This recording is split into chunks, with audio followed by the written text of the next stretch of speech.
Salut à tous, dans cette vidéo, on va apprendre à calculer la limite de suite que j'ai mis ici en exemple. Donc, j'ai mis trois suites. Globalement, si tu sais calculer la limite de ces trois suites-là, tu vas savoir faire la limite de 70% des suites, sauf dans le cas où il y a des formes indéterminées. Ça, on l'a traité dans une autre vidéo si tu veux aller le voir. Mais donc voilà. Donc pour traiter ces limites-là, on va déjà avoir besoin de la connaissance des limites usuelles. Donc en gros, la limite de n quand n tend vers plus l'infini, c'est plus l'infini. D'accord, c'est assez logique. Ça va être pareil pour n carré, n cube, n puissance 4, etc. La limite de racine de n quand n tend vers plus l'infini, pareil, ça va être plus l'infini. Et enfin, la limite de 1 sur racine de n, ça va être 0 cette fois. Parce qu'en fait, le dénominateur, lui, il tend vers plus l'infini, alors que le haut, il est constant. Donc globalement, on va tendre vers 0. C'est pareil avec 1 sur n, ça tend vers 0, 1 sur n carré, etc. Il faut aussi avoir en tête le tableau des opérations sur les limites. Tu sais, c'est le gros tableau avec les sommes, les multiplications, les quotients, les formes indéterminées. Il n'y a pas de secret, il va falloir l'apprendre cette année. Si tu ne le connais pas encore par cœur, c'est pas grave, prends-le avec toi. Il va nous être utile pour calculer ses limites. On a besoin de ces deux choses-là, les limites usuelles et ce tableau, et on va pouvoir faire tout ça. Tu vas voir, c'est très facile. Donc on commence avec la première limite.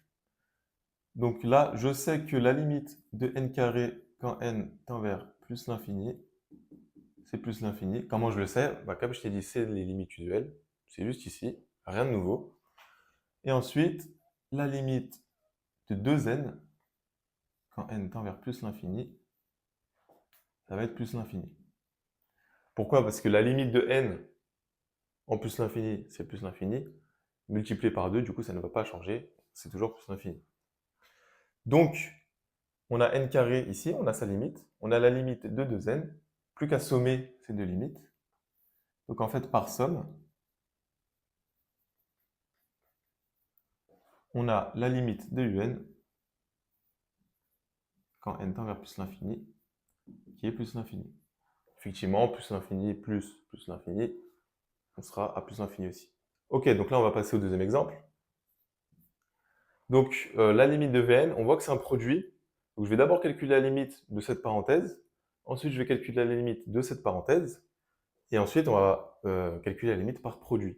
Donc au lieu de faire par somme, on fera par produit cette fois-ci.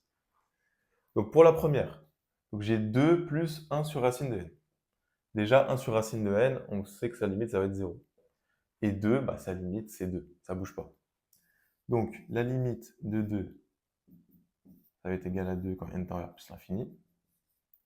La limite de 1 sur racine de n, ça on l'a dit, c'est juste ici. Ça va tendre vers 0.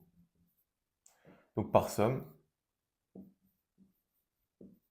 la limite de cette parenthèse, ça va tout simplement être 2.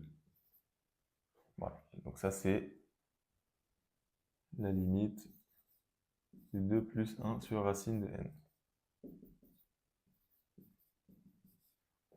On a la première parenthèse, maintenant on va faire la deuxième.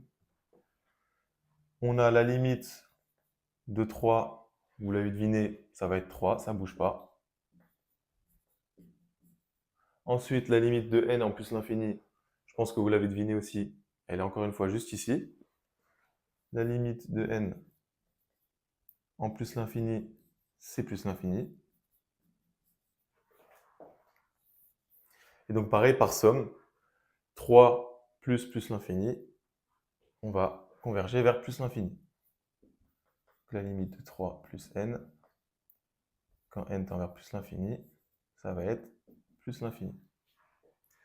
Maintenant, il ne reste plus qu'à faire le produit.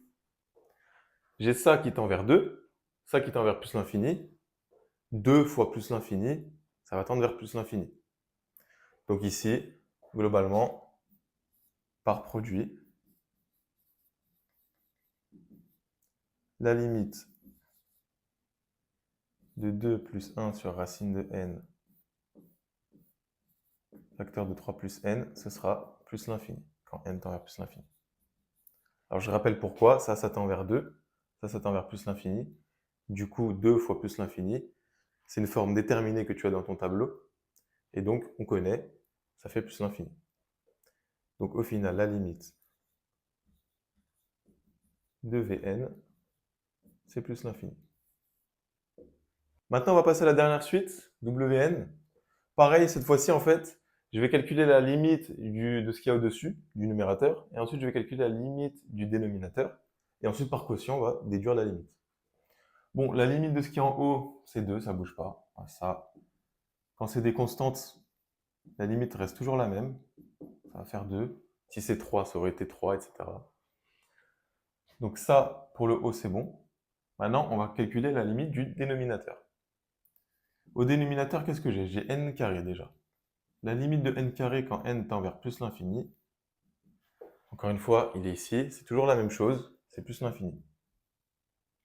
Ensuite, j'ai 1. Voilà, vous commencez à comprendre, je pense. 1, c'est une constante. La limite de 1 quand n tend vers plus l'infini, ça va être 1. Voilà. Quand c'est des constantes, on ne bouge pas.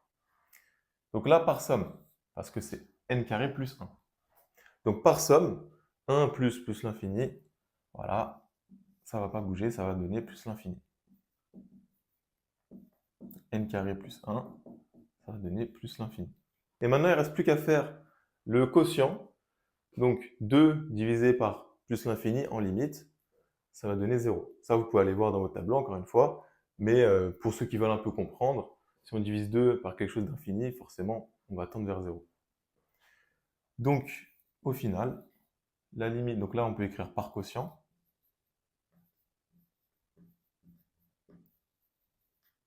La limite de 2 sur n carré plus 1, quand n tend vers plus l'infini, ça va nous donner 0. Et donc, la limite, quand n tend vers plus l'infini de Wn, c'est 0. Donc voilà, vous avez vu, c'est pas très dur. Il faut juste prendre son temps, connaître les limites usuelles. En plus, elles ne sont pas difficiles. Y aller tranquillement, connaître le tableau par somme, par quotient, etc. Et finalement, on trouve toutes les limites. Si toutefois vous avez encore des questions, posez-les en commentaire. On va y répondre très rapidement. Et maintenant, pour ceux qui veulent aller un peu plus loin, qui veulent préparer des études de médecine, de classe prépa, ou même pour ceux qui ont des difficultés, qui veulent rattraper tout ça, sachez qu'on propose des cours particuliers. Donc il y a un lien dans la description pour prendre un premier cours. Si vous avez des questions, il y a même un numéro de téléphone. Les 3 exemples ici. En gros, globalement, si tu sais faire ces limites-là, tu sais faire 70% des limites de suite. Sauf... Ah, mais arrête de rigoler, frère. Pourquoi tu rigoles? Frère, c'était très bien.